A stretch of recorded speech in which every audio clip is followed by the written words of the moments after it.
Pourquoi la Banque mondiale s'est-elle obstinée à financer le pipeline Tchad-Cameroun en dépit de l'avis défavorable des experts? Je suis le docteur Robinson Chabmeni de l'Institut québécois des affaires internationales. Alors, dans cette vidéo, nous poursuivons notre série consacrée au transport des hydrocarbures en Afrique et nous étions précisément en train d'examiner le cas du pipeline Tchad-Cameroun.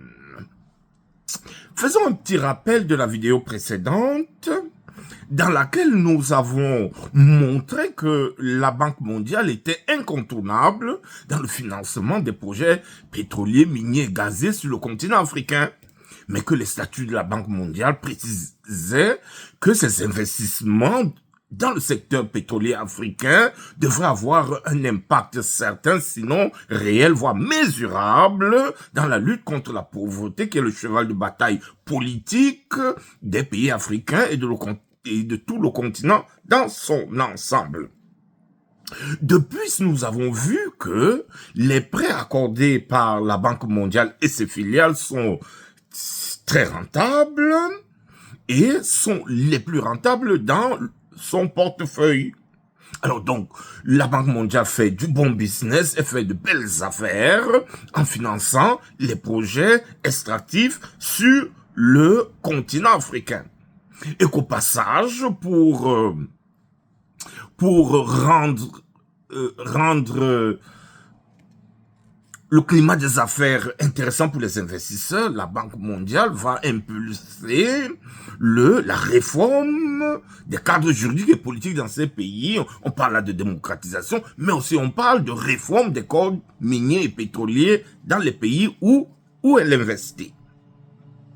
Alors, rappelons que cette vidéo porte sur l'obstination de la Banque mondiale à financer le projet pipeline Tchad-Cameroun. Précisons à cet effet que la revue des industries extractives a, dans son rapport 2004, déconseillé à la Banque mondiale de s'engager dans des projets pétroliers, miniers et gaziers à la condition, là on parle du continent africain, que les pays dans lesquels ils voudraient investir remplissent des conditions précises, à savoir 3 types de conditions, à savoir que ces pays ont des gouvernances, des politiques et des gouvernances en faveur des plus démunis, c'est-à-dire des plus pauvres. Première condition. Deuxième condition, que ces pays ont des législations ou des systèmes de gouvernance en faveur qu'elles mettent sur pied des politiques sociales et environnementales. Et que dans ces pays, qu'on ait de véritables politiques de respect des droits de l'homme. Donc, 3 conditions que nous rappelons. 1. Avoir une gouvernance favorable aux démunis et aux pauvres. Deuxièmement, qu'il y ait des politiques sociales et environnementales en place. Troisièmement, que le pays respecte les droits de l'homme. Donc, 3 conditions. Selon la revue des industries extractives pour que la Banque mondiale s'engage dans ces pays.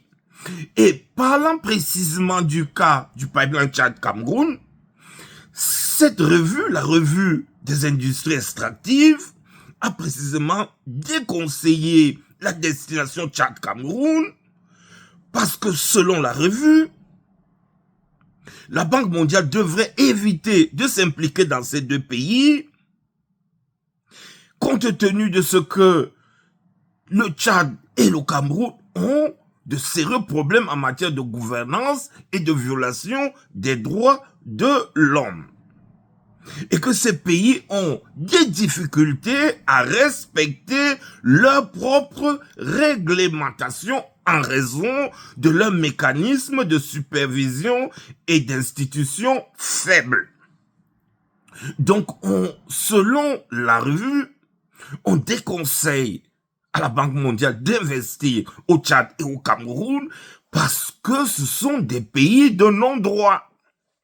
des pays qui ont des difficultés à respecter le droit.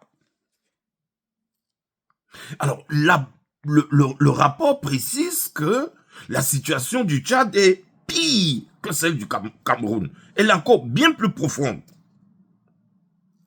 Et cette fois-là, c'est l'auteur de l'article qui le souligne, que en dépit de ces avertissements, la Banque mondiale n'a pas hésité à financer le pipeline Tchad-Cameroun, mais qu'elle a plutôt dressé un tableau rose du Cameroun et du Tchad pour faire passer le projet. En quelque sorte, la Banque mondiale a fait du Photoshop, elle a maquillé la situation, elle a fraudé pour faire passer le projet du pipeline Tchad-Cameroun. Elle a ainsi passé outre les recommandations négatives de la revue des industries extractives. Toutefois, la Banque mondiale a soumis sa participation à une condition en demandant au Tchad de voter une loi sur la gestion des revenus. Alors, le Tchad a accepté cette condition, mais qu'elle a aussitôt remise en cause en décembre 2005, renonçant par ailleurs à ses engagements vis-à-vis de la Banque mondiale. Alors, il y a eu des tensions entre la Banque mondiale et le Tchad, mais qui se sont résorbées par la suite.